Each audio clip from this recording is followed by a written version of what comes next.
It's finally starting to feel like fall, just in time for Ohio State's biggest game of the season. We're here to break down on the Monday after Ohio State 35, Iowa 7, but really, let's be honest, it's the Monday before number 2 Ohio State at number 3 Oregon. Tim May, the 41-year vet, Andy Backstrom, Spencer Holbrook here. We are going to talk a lot about a lot. So, Tim, Ohio State, Iowa, let's get let's get like a good 10-minute rep in. I thought we were talking about Oregon. Let's get like a 10-minute rep in on Ohio State, Iowa, and then we'll get on to a little bit of Oregon preview. Well, in preparation for the Oregon game, Ohio State dominated its toughest opponent to date. And by dominated, I mean, it was 7-0 at the half, but Ohio State was dominating. Yeah.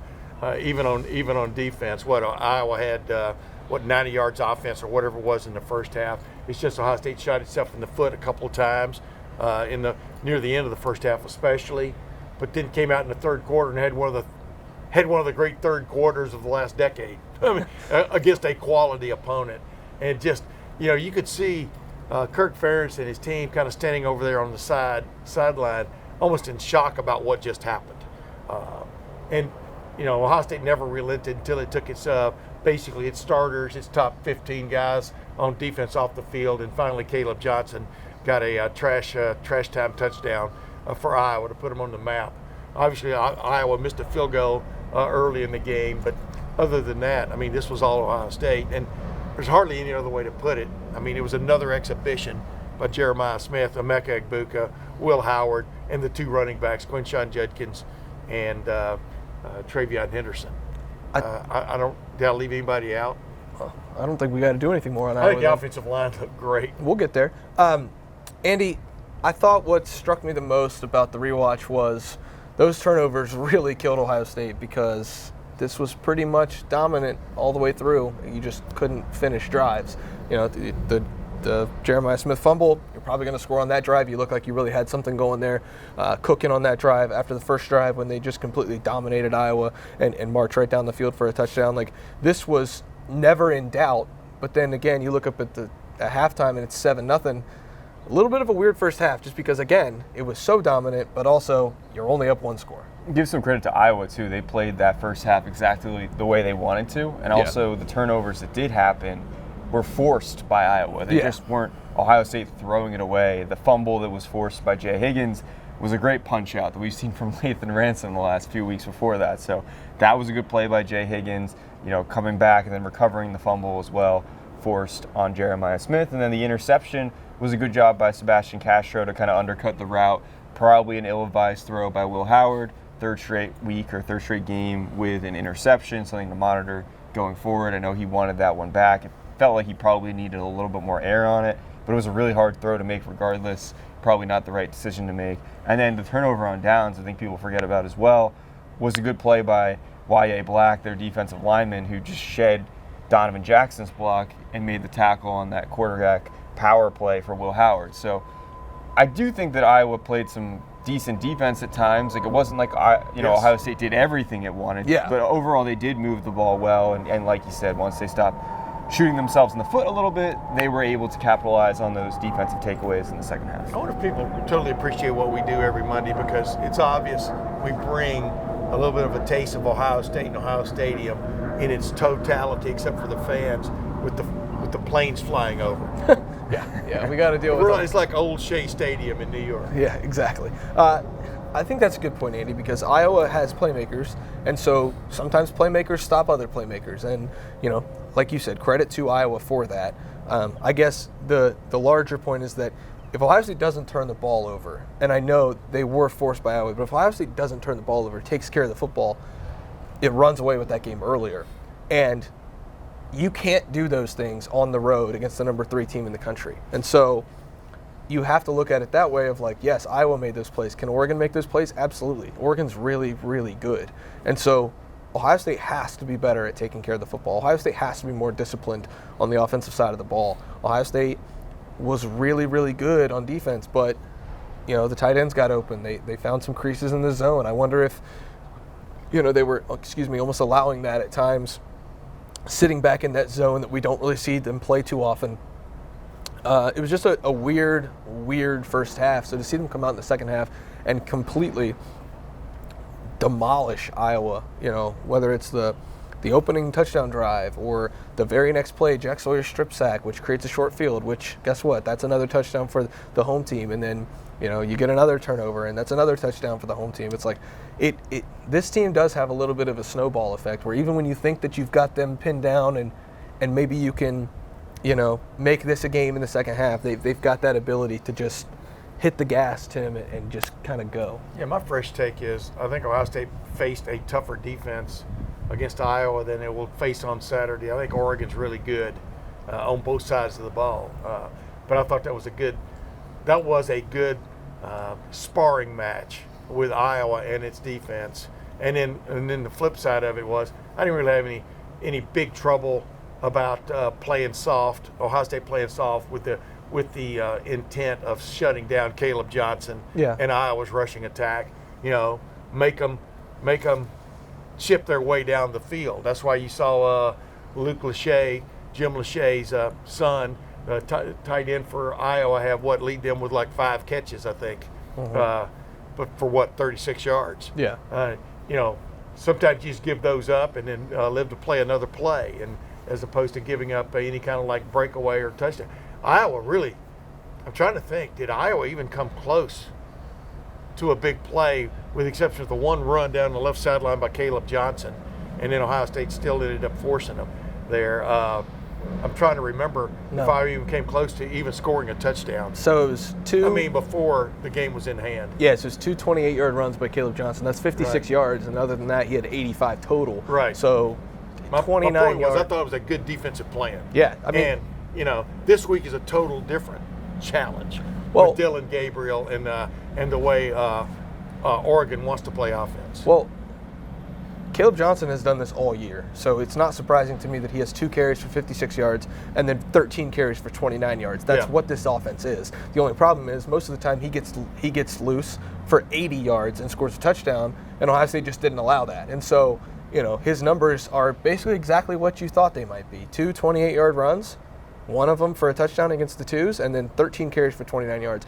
I like that you said that this is a better Iowa defense, Tim. I made the comment on Morning Juice 97.1 The Fan this morning that I just think it's a different challenge. Like Iowa is big, physical, beefy up front, is going to just stymie you and shed blocks and get to the backfield.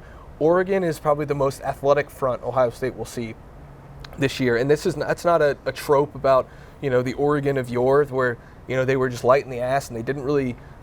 They just shed blocks and were quicker than you on the defensive line. Like this group has some beef to it, but I think Iowa's maybe the strongest, most physical defensive line, whereas Oregon is going to test this athletic offensive line that wants to get you out in space and block you. Like that's Oregon's strength. Getting out in those spaces. Like Mateo Uiagalelei is good. Those defensive linemen are good, and I think it's just I don't know if Iowa's better. I think Iowa is different than what Oregon I'm just does. talking about from an effectiveness standpoint. I think Iowa's defense is a little bit better just based on the way they played and stuff. But, we'll see on Saturday night in Autzen Stadium. Autzen Stadium. Yeah. It didn't feel like it really when we were watching the game the first time, but Ohio State had 8 runs of 10 or more yards in this game. Now, the longest run was 21 yards, right? And that was Quinshon Judkins breaking a Jay Higgins tackle, maybe the most impressive run of the day for either team. But again, 8 runs of 10 or more yards, which is a really good thing for this Ohio State offensive line. Hey, I'm going to ask Chip Kelly, does that count as a successful play if Quinshon Judkins, in his run, there's a guy right in the hole and he still runs through him? I'm sure does he's that going to count as you know what I mean? I'm talking about as a successful play for the offensive line. You know what I mean? Oh, I'm sure he's going to say yes. Yeah, but you know what I'm saying. But the running backs do make the offensive line look better. But I thought in the first half, in the second half, there were a lot of open lanes made by, it's usually that tackle and guard tandem. Seth McLaughlin's been great all season, but sometimes you really notice those tackles and guards working together, whether it was Tager Shabola and Josh Fryer or Josh Simmons and Donovan Jackson working in that zone concept. It's really effective with those combo blocks. And then also, I think it's worth pointing out that Tager Shabola pretty much played the entire game, which was different than the last 2 games. They kind of got away from that rotation with Austin Serveld. He played a few snaps at the end when the game was in hand and Devin Brown was in at quarterback. But that'll be interesting to ask Ryan Day this week if Tager Shabola is the guy, if that was just a matchup thing against this defensive line, that they wanted to get the hot hand and just get rolling with Tegra. Yeah, obviously a really big body. So going to be interesting to see if that rotation is kind of shelved for now or if it's just Tegra's job. I thought he did a really good job on Saturday against Iowa. I think Shabola looked really good most of the time. I mean, from my rewatch. And number two, the more you watch this offensive line, and obviously, Fry and the other coaches are working with it, but you can just see Chip Kelly all over things. I mean, they introduced the pull and go, the HG, the HT, whatever, or GT, GH, pull and go stuff. But now they're doing counter stuff off of that. He has really presented a conundrum to the Oregon defensive coordinator and staff of what are we really seeing here? You know what I mean? As a play begins, and I think it's been kind of a master class in setting up maybe other things to come. Yeah, I thought the right side of the offensive line, like you said, Andy, those combo blocks, I just thought it was the best day for the right side so far. I thought Josh Fryer was pretty good. It's weird that he is the worst graded PFF starter on the offensive line, but then you watch the film and you think that it's his best day, and I think that just shows you how good the offensive line was in general. And those are taken with a grain of salt anyways, but 4 of the top 10 offensive grades on Saturday were offensive linemen. That is not something that was happening last year, even by the folks at PFF's numbers, let alone the folks I'm sure that are grading it who actually matter at Ohio State. Wait a minute, about Josh Fryer real quick. He had one of the best tackles too, because when they were coming this way and it opened wide open for TreVeyon Henderson up the middle, Fryer's going down through there like a bowling ball, knocking people out of the way. And all of a sudden, here comes TreVeyon. He kind of knocks him down right at the 2 or 3 yard line and stuff. But I thought Fryer played really hard in that game. Yeah, I thought it was his best game so far, which is huge going into this week. I thought it was Tegra Shabola's best game so far, which is huge going into this week. Donovan Jackson, I think, has officially settled in. Not that he was any bad at all those first 2 weeks he played, but starting to get into that rhythm. You can kind of see him really start to take form as a potential All-American. And then I think we can't say enough about Josh Simmons. Just been really, really strong all year, and that continued. This group, I think, has to be at its absolute best going to Oregon, Andy. I think that is, it's easier, or it's easy to say, and of course, we think that because obviously it's 2 versus 3. You got to win in the trenches. Football is won at the lines of scrimmage. But, man, if this offensive line can keep this thing rolling in Eugene, it's going to be really, really difficult for Oregon to stop this Ohio State run game. Not only the run game and the balance you're getting that for Ohio State right now, but also pass blocking needs to be on its game against Oregon. You mentioned the athletic front. You can't have Will Howard under pressure most of that game. And he's been kept clean most of this season. Yeah. But when he has been under pressure, that's when he's been his most vulnerable, like a lot of quarterbacks, of course. But he did have the interception on Saturday against Iowa, and that was when he was under pressure. And then the Michigan State one, also under pressure. Yes, so he has not been great in the small sample size that we have right now for this year under pressure. Of course, we know what he can do with his legs. We know how he can extend plays. So it's not like he can't improvise or make something happen when there's nothing there. But so far this year, that has been something that's kind of bothered him a little bit on the field. So that's going to be important this week in Eugene to keep him clean. Yeah, I'm not going to nitpick Will Howard too much because to me, I watched that pass 10 times, the interception, for example. It's like we forget, not you guys, it's like everybody forgets all these other really great throws he had on Saturday. Really, he's really good on the rollout, for example. But I just thought on that play, I didn't think the pressure bothered him. It looked more like to me like he thought Emeka was going to cut it a little shorter on a little deep out or stop, and he didn't, and he kind of pulled the string on him a little bit. It was kind of a weird throw because one-on-one, if you know the guy's going to press it down the field to the edge, you would throw it a little bit more out there and stuff. And he clearly had, in my opinion, pull the string on it. That's my best term, I think, for that. But otherwise, I think he's playing very well.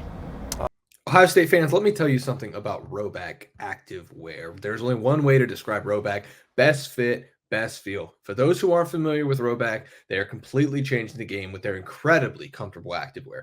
Rhoback just released their new game day collection, and it's awesome. With novel polo designs and clean hoodie and Q-zip designs for some of your favorite schools, it's definitely worth checking out. Nobody else on the market is pairing this level of custom designs with the quality of activewear. Rhoback does it better. Rhoback's everyday short are the perfect pairing as well. They are comfortable, have an elastic waistband, and great fabric that is made to have the appearance of a nice short, but the comfort of athletic shorts. Rhoback is also proudly leading the NIL charge, having signed partnerships with college stars Jalen Milroe, the quarterback at Alabama, Quinn Ewers, quarterback at Texas, former Buckeye, and Ohio State safety Caleb Downs, one of your favorite players on the team. I know it. Among others, they're becoming the go-to brand for college athletes. They've got a lot of Ohio State stuff, the Block O on some things, Ohio State logos all over those polos. Use the code Lettermen20 on Rhoback.com for a generous 20% off for all new customers through the end of the week. That's spelled RHOBACK.com. That's 20% off all performance polos, shorts, and more with the code Lettermen20. Go check it out. Rhoback Activewear.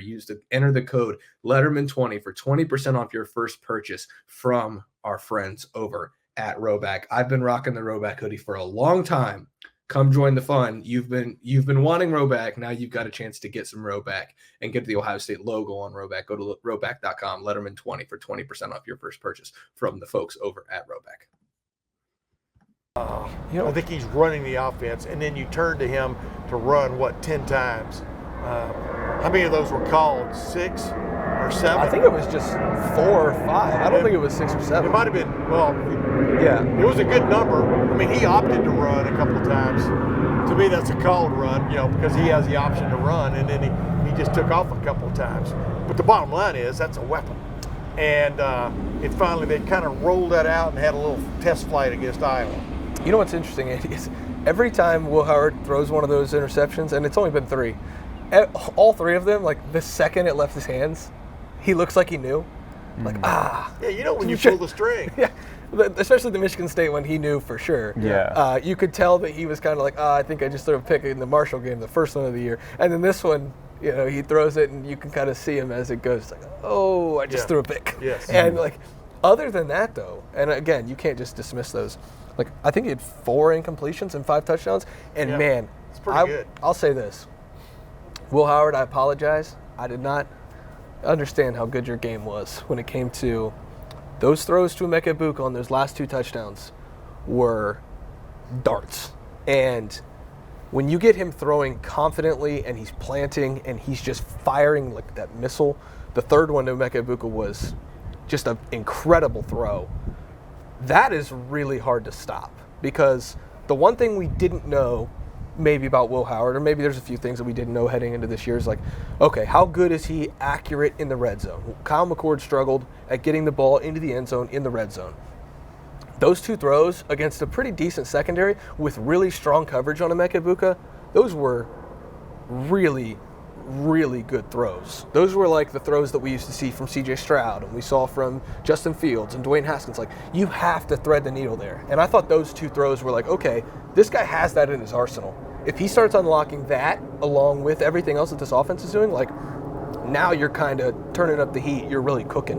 The one right here to Emeka Egbuka in the left corner, that was a veteran throwing to a veteran. Correct. Because he put in the right place. And Emeka, I asked him about it after the game. I mean, you don't flash the hands till you have to. Yeah. And he's just running, and the defender is looking at him, and he's looking, whatever, and all of a sudden Emeka just kind of goes and catch it, Yeah. And the defender goes, where did that come from? As opposed to Jeremiah Smith's catch. That was like Kareem Abdul-Jabbar posting up. Well, and it just showed, the veteran presence of Emeka, like you said. Jeremiah does so many things right and so many things great. But you can't teach experience, and Emeka clearly has that. The feel that he has to get open, it's Jackson-like, in my opinion, Jacksonian, if you will. I don't think I'm going to stick with that, but I'll say Jacksonian for now. Jacksonian, that's all right. I just think with the X. Man, Emeka. X marks the spot. Emeka just keeps impressing you. The more that he plays, the more he impresses you. You're seeing him round back into that 2022 form. Last year, the ankle injury. Maybe a blessing in disguise, because if this team didn't have Emeka, then we'd be talking about a really, really young wide receiver core with a veteran quarterback. But Emeka just seems to make everything right when you need him to. Yeah, absolutely. And I think the red zone success also, I wrote about this for LettermenRow.com. You sure did. It's the trust that Will Howard has in these wide receivers, and that's something that was an adjustment for him. He goes to Kansas State. He's there for 4 years. He never has a wide receiver who has more than 725 receiving yards in a single season during that time. You come here and you have all these weapons to play with. It's like going to Toys R Us, right? You got all these toys, and it's a little overwhelming. But look, he's making the most of the opportunity, and he's learned, and he talked about this in the preseason, that there's a guy that might not look totally open, but at Ohio State, they are open, and if it's a one-on-one opportunity, you're going to take it. And that's why really you can't take too much issue with the first interception against Marshall, because it was a one-on-one opportunity with Jeremiah Smith. He took that shot. That one I think is different than the other 2 interceptions. But again, a lot of those really good throws in the red zone, taking a shot one-on-one, whether it's the fade ball, that it was a really well-placed football on the pass to Jeremiah Smith, or whether it was the 3 throws to Emeka Egbuka that you referenced. He's giving his player an opportunity to make the play. And that's what Emeka Egbuka did, and that's what they talked about leading up to the week. You know, it doesn't need to be super creative this week against Iowa. Just let the players play. That's what they did. That's what Emeka Egbuka did, and that's why he had 3 touchdowns. What? Now that you mention it, yeah, the first one was pretty much a dart, too. All 3 of those touchdown throws to Emeka were really good. I just mentioned the final 2, so he's got one up on me at this point. All right. I think people were done hearing about Iowa. I think people were done hearing about what happened on Saturday here. Let's It all leads up to the Oregon game. let's spin this forward a little bit. Yeah. Tim, I want to write about this week. I want to write about how this offense has come to fruition like I thought it was going to, but it still had to happen in front of you, with the 2 running backs both contributing almost equally in certain ways, with Will Howard becoming as one with his wide receivers and even his tight ends and stuff. They're going to Oregon with a full complement from an offensive standpoint, as full a complement as any team in the country. We saw, you thought Tennessee kind of had that, but then Tennessee got thwarted by Arkansas on Saturday. What? Yeah. And you thought Alabama, but no, Alabama was a little bit of smoke and mirrors with a great running quarterback and a really talented freshman wide receiver, but they got outscored by Vanderbilt. Now, that's more on Alabama's defense maybe than it is Alabama's offense, but when Alabama's offense had to answer, it couldn't answer a couple of times, and that got them beat. Texas is probably the closest to Ohio State, but I truly believe Ohio State has the most well-rounded and potent offense in the country, and that includes the team they're going to go play against this week in Oregon. Yeah, I think these 2 teams together might be the 2 best complementary football teams. Oregon's defense is really good. You look at, I do setting the table for Mondays. I'm watching some football yesterday. I start working on it. Okay, what questions do I have for this Ohio State offense? What questions do I have for the defense? Well, let's go into the Oregon stats and see if Ohio State can take advantage of some of these things. No, Oregon is very stout up front. They're very good in the secondary. They added Jabbar Muhammad, who played in the national championship game at corner for Washington last year. They added a Kansas State transfer in the secondary at safety, who's playing really well.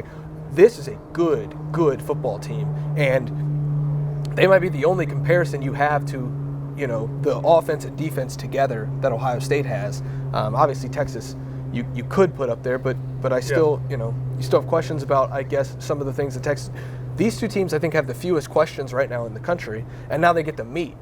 And I think that's what's so cool about this. Even when Dylan Gabriel's throwing red zone interceptions, it doesn't matter because this Oregon offense or this Oregon defense bails them out against a bad Michigan State team.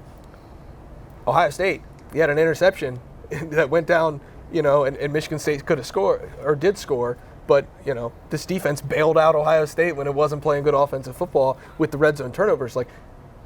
Pretty much a 1-for-1 there with Ohio State playing Michigan State and Oregon playing Michigan State, which is probably the most interesting thing I saw this week is Michigan State played the exact same game Oregon played the exact same game against Michigan State as Ohio State did. And now you have to figure out, okay, what do we take from each of those and where are the matchups that Ohio State can exploit? And I think that's why this week is so fun. Mm-hmm. There are a lot of great storylines, and Tim kind of hit it one in the post-game press conference. You had 2 quarterbacks that transferred from the Big 12 to the Big 10. You have, of course, Dylan Gabriel, who started at UCF, then went to Oklahoma, now is at Oregon. You have Will Howard, who was at Kansas State, now at Ohio State. They're matching up. They've actually never really played against each other because, as Will Howard pointed out, it was Adrian Martinez who was still playing for Kansas State when they played Oklahoma, and Dylan Gabriel was there. But still, it's a cool storyline, and it also speaks to where we're at college football with a lot of these guys transferring to another program, finishing out their careers at other places. And they're both playing pretty well right now. I think Oregon especially has started to click offensively the last couple of games. The beginning of the season, they gave up 7 sacks through 2 games. They averaged around 3 yards per carry the first 2 games. There were a lot of concerns about the offensive line. Since then, it's kind of funny. Their schedule shook out in a way where they started playing former Pac-12 opponents. They play Oregon State in that rivalry game that's usually played late in November. They play them early in September. That kind of got them back on track. It's like, okay, this is what we're supposed to be doing. This is familiar territory. Second half of that game. Yeah. Unbelievable. Then they play UCLA, same thing. And then, of course, against Michigan State, they take care of business. So it's almost like they had to revisit their old roots to get back to what they are. They played basically a tougher schedule than Ohio State has up to this point. I'm talking about. Oh, yeah, for sure. But Iowa, in my opinion, Iowa's pretty damn good. And Ohio State handled Iowa. But you're right. I mean, this game is when we were sitting over there in Indianapolis in July and talking about stuff. This game is exactly the game we expected to see at this point in the season, midpoint of the season, setting up what we think might be a rerun, a redux in December. Rematch. Yeah, but I'm just trying to be a little French. The word is rematch. I think another, possible rematch. I think these are the two best teams in the Big Ten. Agreed? I think for right now. I don't think Penn State's on the level with Ohio State and Oregon. That's my humble opinion. Well, I think Indiana's going to be pretty good. But here's the thing, Tim. We're going to learn all of that this week because not only does Ohio State go to Oregon, we're going to have our eyes locked on that, padlocked on that. I'm just giving an opinion there. That's all. No, but Penn State goes to USC, who's coming off of a couple losses. Looks kind of shaky right now, but that's going to be a sold-out stadium. It's going to be rocking out there in the Coliseum. Penn State hasn't really had that kind of test yet. They got Illinois, but it was at home. So, we're going to find out a lot about this league this week. And then the next week, Michigan goes to Illinois. Ohio State gets to take the weekend off. So, we're going to learn so much about this league in the next 2 weeks. But, yes, for right now, I would say Oregon and Ohio State, the clear-cut top two teams. The thing that's interesting to me, Andy. I was just saying, as we expected. Yeah. Oh, yeah. It is as we expected. We wanted 5-0 versus 5-0, and guess what? We get 5-0 versus 5-0, 2 versus 3. In my opinion, the game of the year in college football. Yeah. So far. Obviously the process and result are different, but the result of the Alabama-Georgia game was incredible. But Georgia's supposed to play Texas. Yes. Alabama's supposed to play Tennessee. Ohio State obviously still has to play Penn State. Michigan doesn't look that intimidating right now, but this is the Big Ten game. Whereas you could point to 3 or 4 SEC games that are the game of the year as we come down the stretch here. This is the game in the Big Ten. So I'll go ahead and stake my claim. This is the biggest game of the year in college football. Fight. Yeah. Well, if Penn State takes care of business and Ohio State does, 2 undefeated playing each other. That could be one.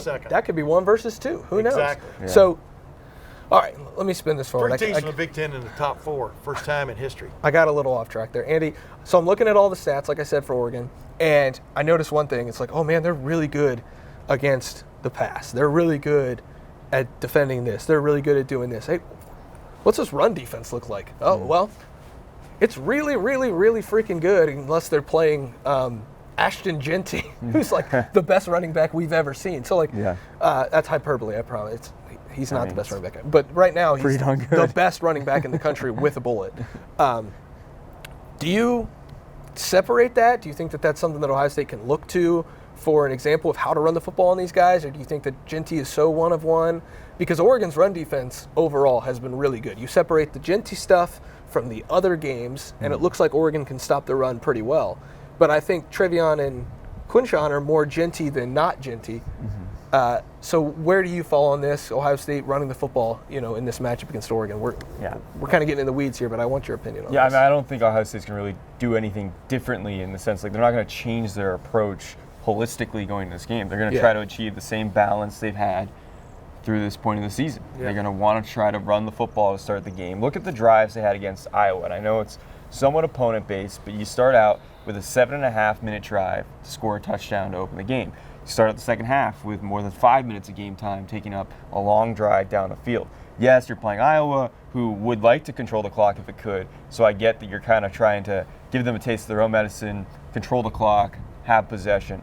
But I also think that's what Chip Kelly wants to do with this team. Ohio State, with Ryan Day calling plays and with the Ryan Day system, was a lot of score quick, score quick, score quick. And that works at times, but I think with what Chip Kelly wants to do with this offense is control the game, have balance, run the football, and base your pass off the run. And they've done that through 5 games. I don't think it's going to be any different. Or at least they're going to go in with the same approach. Now, Oregon might stymie a little bit more than we've seen so far. but I don't think they're going to change their approach. And having running backs like Quinshon Judkins and TreVeyon Henderson, like you said, like Genty can do, they can break tackles. And just like Jay Higgins was in the right place to tackle Quinshon Judkins for a 5-yard gain, he shoves him down and runs for 21. Yeah. So, yes, you can have a good run defense, but those running backs can take a 5-yard run into a 20 or 30 or 40 or 50-yard run, and I think that's going to be the interesting matchup to see. How well does Oregon tackle? Because they struggled with tackling the first couple games this season. Yes, they did. They kind of settled down in that regard, but that's what I was going to bring up. They did struggle with tackling to a certain extent, and I think Ohio State's run game is in a really good spot right now. I really do, because they've even brought along James Peoples with some quality reps in games and stuff, and they can go 3 deep if they need to in this game and feel pretty good about it, in my opinion. Number 2, what you haven't really seen from Ohio State yet, and you know they've got it, is incorporating these running backs more into the passing game and throwing the ball to them.